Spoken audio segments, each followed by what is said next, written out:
you, Mary? How's things? I'm all right. I'm good. How are you doing? I'm not too bad. Yeah, uh, I'm loving the lockdown. Yeah. Mhm. Yeah, Me because too. how are you feeling about the lockdown now?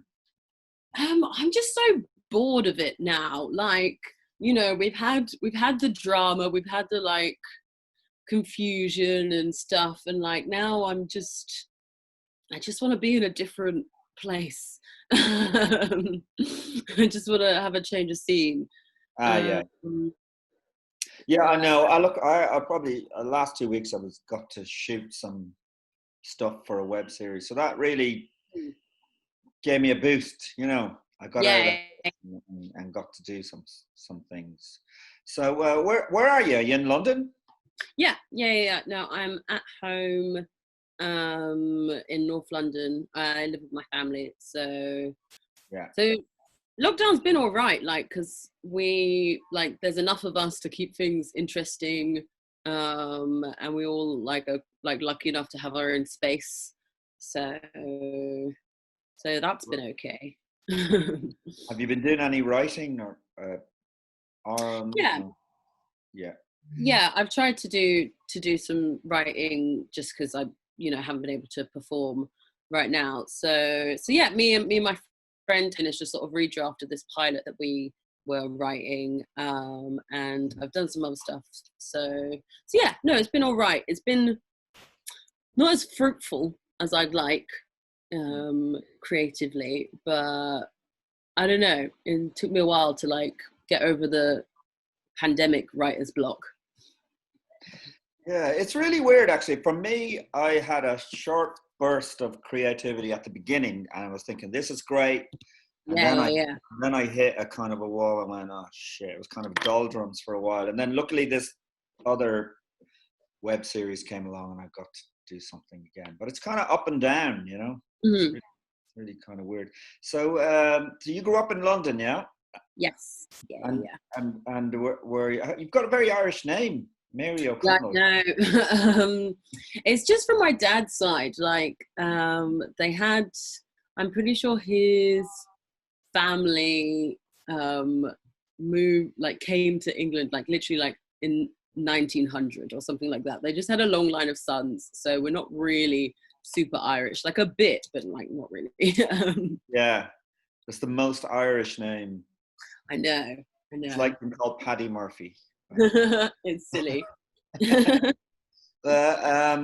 So, and were you into comedy at an early age? Yes. Yeah, yeah, yeah. I did like a few gigs when I was 17 as like a school project. And it's the only thing I got an A star in, so that was pretty cool. But then You I did. stopped. Sorry. Sorry, you did stand up as a school project. Yeah, yeah. Um it was the sort of summer in between like AS level and A2, like like first and second year of your A levels. And basically it was this thing called an EPQ, or extended project, and you could just sort of like pick something to do, like whatever you wanted, and show that you'd like worked hard at it, and you'd get graded and given UCAS points for it. And I really needed the UCAS points, and also I'd always wanted to do stand up. So, where did you perform the stand up? I performed it at this so I sort of like, I did my research, I like scouted out gigs, and I there was this sort of independent bookshop. Sorry, I'm just very conscious of my hair. um, Do you want a moment? no, it's just, I don't know, man. It's a hot day. I'm trying trying my best. I think Um, that's great. Your hair looks amazing. oh, thanks.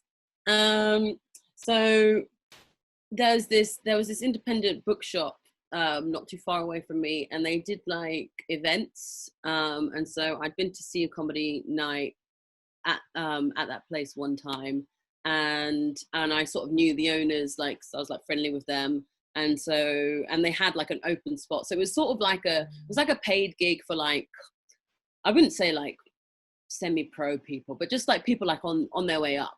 But they had like an open spot for like an amateur person like each time, and so I was like, oh, can I do the next open spot? And they're like, yeah, sure. And I did it, and it went well. And so I did like a few more gigs, and yeah, like I kept like a sort of little log of my experiences, and I like recorded I recorded the set probably like 3 times or something. Yeah, and so did you continue from that moment, or did you take a break then from it? I took a long break because I just I don't know, I liked it, but I wasn't super like obsessed with it. You know how like people, I feel like when people start, they get obsessed with it. It's like, got to keep gigging, got to gig. And I was like, oh, I've got exams. Like, I'm not, I'm not in the mood. And so I just sort of like gave it a rest until maybe I was like 19, and I was at uni,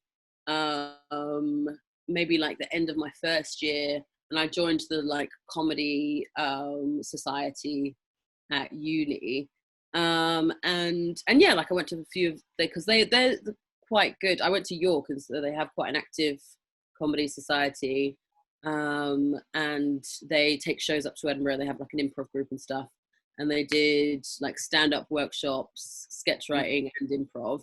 And so I started going to the stand-up ones, and you know, like remembering that I liked performing again, and then I'd perform at a few of the shows. But again, I didn't really do stand up when I came back to London. I sort of like, I was like, oh, I'm like my student stand up. It's, I think, I don't know, I'm not sure what I thought the London scene was like, because I only saw like a little bit of it.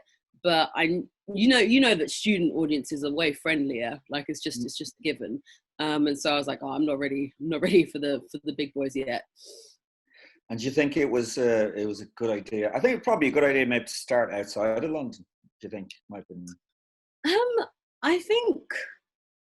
I don't think it matters that much either way. I think it's good to start in a place where there's just a lot of gigs to do. Because the problem with performing to the Comedy Society is that there were only like, you know, it wasn't like the most popular thing, and so you have an audience of like the same 20 people like all the time, and so eventually they're gonna have seen your jokes at least twice, unless you're just writing them really fast. So it's good to be able to branch out. So yeah, so a lot of comedians I think find it, some people find it quicker, other people find it slower to find, you know, what their style is or what their voice is. And did you think it took you a while, or did you know straight off this is who I am on stage? I think I'm still figuring it out, and I think it's something that will probably change as I get older, as I have like different experiences. Because yeah, I feel like my style has changed quite a lot. I flip between, I guess, I know, kind of like energetic and friendly, and then like super, super deadpan, like super like, I'm too cool to be here. Like, why are you looking at me? Like, you know, like, so yeah, I think. So you're still experimenting and figuring out who you are. Yeah. Yeah, and I like the way you say, I've only seen a few clips, but I mean, there's one you say you can get away with, I can say anything because I'm a brown woman. Oh God, when did I say that? I feel like that must be really old. It might have been a chortle gig, I'm not sure. Yeah. Gosh, that could be like 2016, maybe 2017. Oh, is it? Oh, really? Yeah. I stand by it. Well, I love that idea of that. Yeah, you know, you can't criticize me. I'm a brown woman. Yeah. I thought that was funny to say, I guess. Yeah, no, it's hilarious. So you've done Edinburgh, but I can't figure out whether you did you do a theatre play or was it stand up? So I've actually done both. The Okay. first time I went to Edinburgh, I was in a play called Hearts of Folk. It was like a farce about this folk band, and that was I feel like that was in 2015. Oh, Yeah, and that was cool because I basically through doing the comedy society stuff at York, I made some friends with some people, and they were like, "Oh, we've written this play. We think you should audition for it." And I was like, "Yeah, sure, I'll audition." And I got the part, and they were like taking it up to Edinburgh. So that was my first experience of the Fringe, which was actually really nice because when you're in a play, you're in like a team. Because I find the Fringe to be like really lonely when I've done stand up. And at least when you're in a play, it's like, oh, we just hang out after the show. But yeah. yeah. And also, well, I've done a play once there, but at least Mhm. you're rehearsed a play and you're doing the play. Whereas I think when I'm doing stand up there, I feel, oh no, that didn't work. I should work on that. I should change that. But at least if you're doing a play, you're going, well, this is the play. Yes. Yeah. Take it or leave it. Yeah. And so what? And what was there was Hearts of Folk. I think I see something called Barely There. Is Oh that it? yeah. So that was me and Patrick Healy's two-hander stand-up show that we did at the Fringe last year. And I'm pretty sure Patrick's done one of these. He has, yeah, he has, yeah. I Yes, think he may have. I think he's recommended you actually. So probably did. He's a good boy like that. Um, yeah, that was really fun, and it was my first time doing like anything longer than like 10-15 minutes at the Fringe. And to be fair, like, when you're like performing on the circuit, it's not really that often that you're doing like 20 minutes and like above if you're not like a headliner. So just having kind of like 25 to half an hour between us, like each.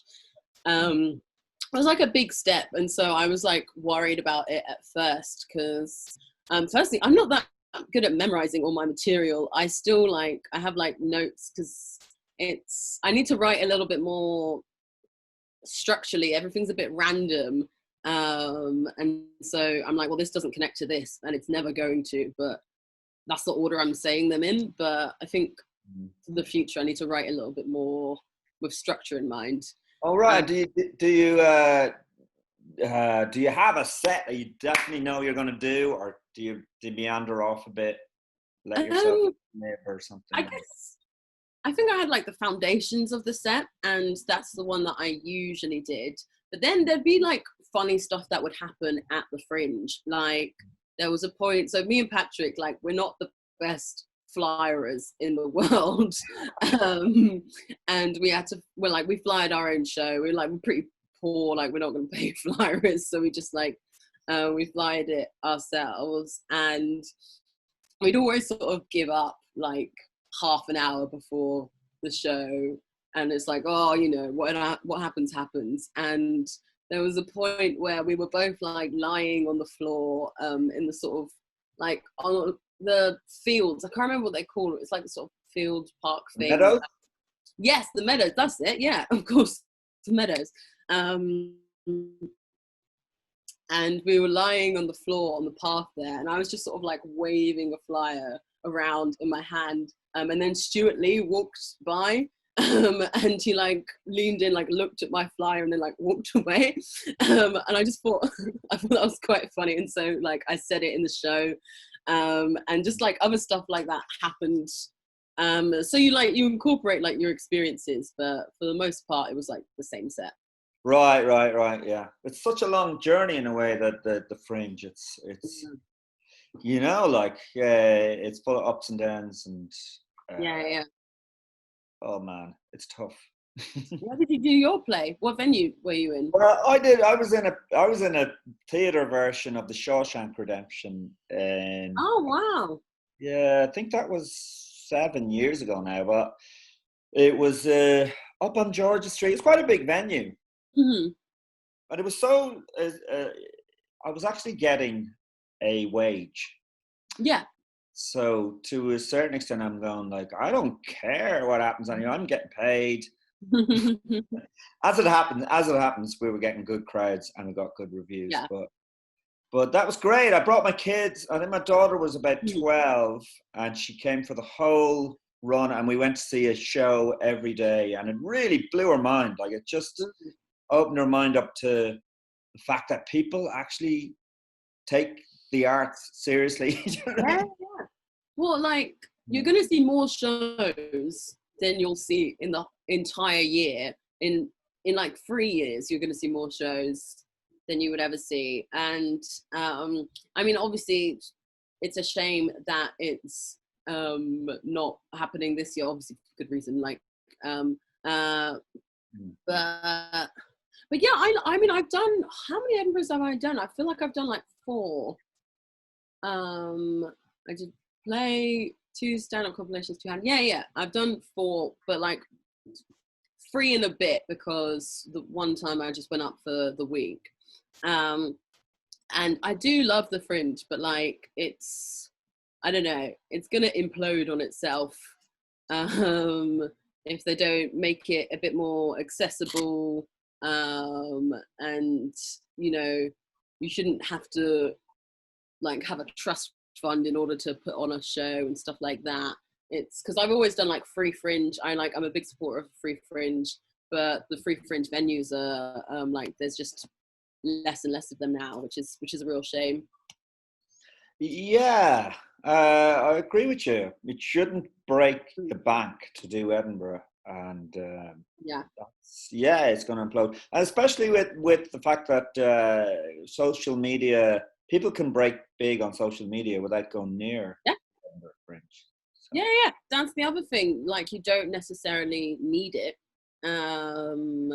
And like, there's a lot of comedians who have come up through using social media who they won't have to do the Fringe. They won't have to, you know, share a bed with 10 other comedians, and you know, eat pot noodle and deep fried pizza for a month. So yeah, it's there's arguments for not going, for sure. Yeah. I remember, like, when I did it, even like a long time ago, 17, 18 years ago, like the act on after us were like I just knew they were all rich kids, and they had like sound and lights and everything. Yeah. And you know, it's kind of shit when coming from a privileged background means you've got a better chance, you know. Yeah. That's how it's been for like always, almost always, because like, you know, it was supposed to be like on the fringes of the International Arts Festival, because that was like the original thing, and now the Fringe is kind of the same, in the way that it's a little bit, I don't know, artsy fartsy in a way, and like not super accessible to everyone. But I still love it, and I'm like, you know, it's a shame that I'm not there this summer, because I was probably going to do like another 2-hander show. Yeah, well, I'm a big believer in universal wage, and that everybody should get £1,000 a month, no matter who they are or what they are, and then you can live on that if you want, and follow your dreams. That'd be good. Yeah, and if you don't want to live on that, you can go and get a job and still get it. So that's my opinion. Bit of a socialist, I suppose. But so have you? Would you say that you talk about race a bit in your sets, or would that be an thing you would do? A bit. I talk about it a bit. Not a whole bunch. I feel like some of my funniest jokes definitely involve race. But I feel like there's usually an element of like, whimsy. Is whimsy the word? I've started to like, my sort of later stuff is just a bit more surreal, just a bit absurd, and so, and like race definitely comes into that, but it's not something, I don't really write a joke if it's not like natural, or if I don't find it funny. Like, you know, I could write a joke about racism or something, but like, I'm like, is it funny? Does this feel like true to me? Because usually, apart from like during lockdown, I don't really try to write jokes. It's just sort of like something happens, I see something, I'm like, oh, that's a bit weird, I write it down. Eventually, like, a joke happens. But like in lockdown, I've had to try to write jokes because I'm not like going out in the world and like experiencing my life in the same way as before. So I've had to put in a bit more effort, which is, you know, which I don't mind doing because it's a good thing to do. But would you say that, would a joke come from a frustration or anger at something, and then you try and make it funny, obviously? Yeah, I feel like I spend most of my time being annoyed, and so that's usually where my jokes come from, and it's usually like a frustration, or seeing something which is a little bit of a hypocrisy. Mm-hmm. I don't like that. So yeah, I guess turning it into a joke is a good way to deal with it. Oh, it certainly is. Yeah, yeah. So how do you see things? Are you mainly, well, obviously we're not gigging now, but is it mainly in London, or are you going all over? Yeah, mainly in London. Like, I will do like Brighton every now and again, because like comedian Brighton's really nice. And I've gigged in Manchester before, and when I was like in York, I would gig in York and Leeds. But yeah, mostly London. But I am like conscious that I don't want to become like too London centric, because if all your jokes are about the tube, like there's only you know, like you know, a number of people that can relate to that, and that's not what I want to do. Yeah. Oh, that's a big danger. I mean, I've seen years ago London acts coming over to Ireland talking about the tube, and we don't even have an underground in all of Ireland. So yeah. But I do feel very London. I feel like my style is like cool, I guess, and I just as a person, I feel like I'm quite London. There's just like certain things that I do that you just like don't do in other places. Like, I don't know, you can, if you look at, it's odd, but like if you look at how other cities like do clubbing, like, you know, like in Newcastle, like girls wear like heels and dresses and stuff, and like, and you know, we have that here as well, but like in London, like where me and my friends, like, you wear your jacket inside the club. That's like that's like a thing. Like, you know, you go out with a jacket, and it's like the most, because other people, maybe other places, it's like the outfit, the dress is like the statement piece of the outfit. But like in London, it's like it's your coat, which I think, I don't know, maybe it's just my group of friends. But yeah, that's something that I see. Yeah. And have you done any like sketch type or character type comedy? Is that something that interests you? Yeah, I'm interested in sketch. I did a little bit of sketch when I was at uni, and I've always wanted to do characters. I wrote like 2 characters which I thought would be funny, but I'm not very good at like I'm not very good off the cuff, in terms of like when I do stand up, like almost all of it is like pre-written, like exactly how I'm going to say it. Not all the time, and I've tried to like loosen up as I've gotten more comfortable on stage, and I think that I will probably be able to be a bit looser later on. But I'm not very good without some kind of script, and so I feel like a character, you have to just like be the character, and you've got to know how like that character would react to stuff, and so that scares me, I think. But I have written like a couple characters that I don't think I'll ever do, but maybe I'll give them to someone else. Yeah, I know that is the scary thing about doing a character live, is that you've got to stay in that character, so you can't come out of that character and go, no, I didn't mean that. I was being sarcastic. Yeah. You've got to stay in that character. So it is very scary doing it. I think you've got to be prepared to stick with it, even if you're dying on your arse, which is very hard to do. Very hard to do. So, so do you think there's a good scene at the minute? I've been interviewing a lot of your contemporaries, and there seems to be definitely a really good scene with all sorts of different kinds of acts as well, and from all sorts of backgrounds. It's definitely changed from when I was starting out. Yeah, I think alternative comedy is having a real moment right now. Well, like, pre-lockdown.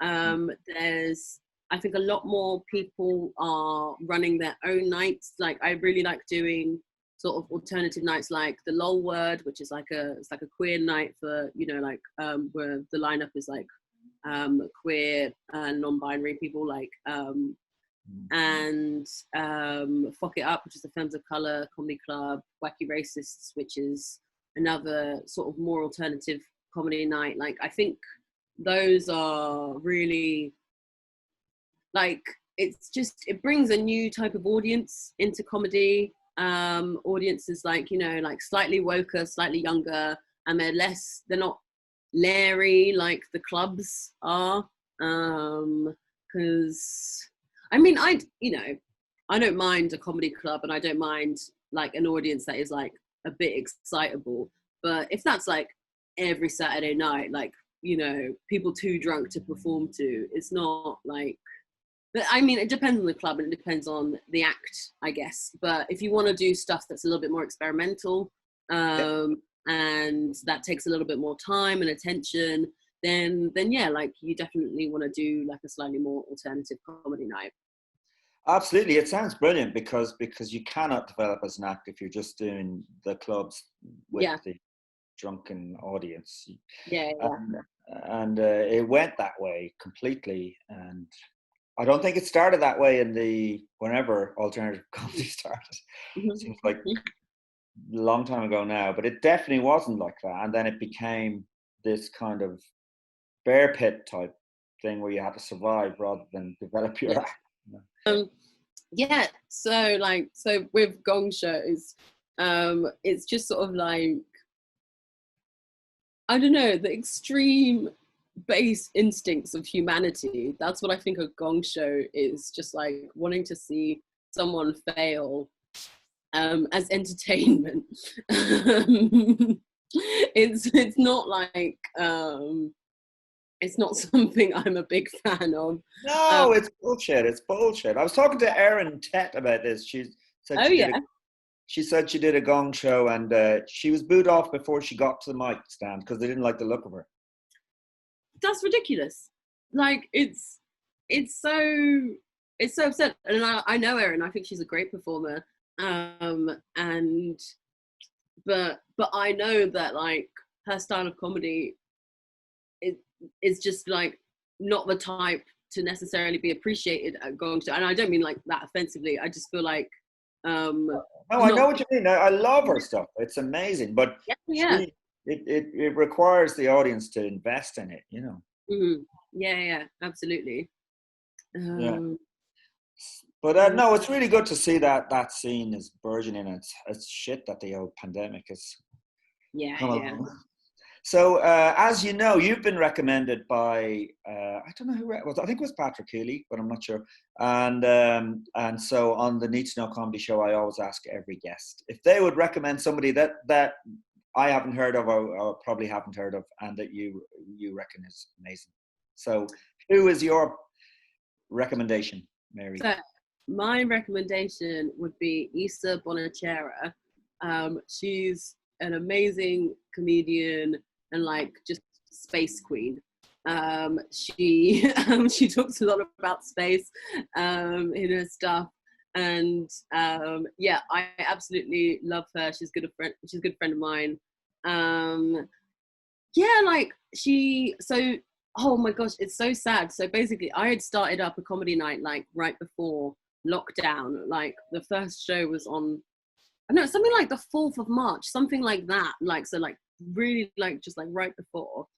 And I just did one night of this show, and Patrick was there and Isa was there. And Isa did great. She was doing this thing where she'd sometimes use the mic and then she'd sometimes like not use it. And I really like, I mean, I'm not doing it justice to just like explain it. But I like when people just sort of perform in an unconventional way. Like she'd walk forwards, like the space was a bit odd. And so she'd walk forwards and back. Like it was just sort of, it wasn't a proper stage-ish area. It's like a bar with like a band area. And yeah, no, she's great. You should definitely check her out. Yeah, I will definitely get in contact. What's her name again? Isa Bonachera. So it's like ISA BONACHERA. Sorry, I don't. yeah. Oh, well, that's fine. That's fantastic. Well, listen, it was really nice chatting to you, Mary. Lovely to talk to you too. Yeah, and I'll good luck with your career and everything, and hopefully I'll see you sometime live on stage. Yeah, that'd be lovely. Okay, enjoy the rest of the day, Mary. Bye. You too. Bye.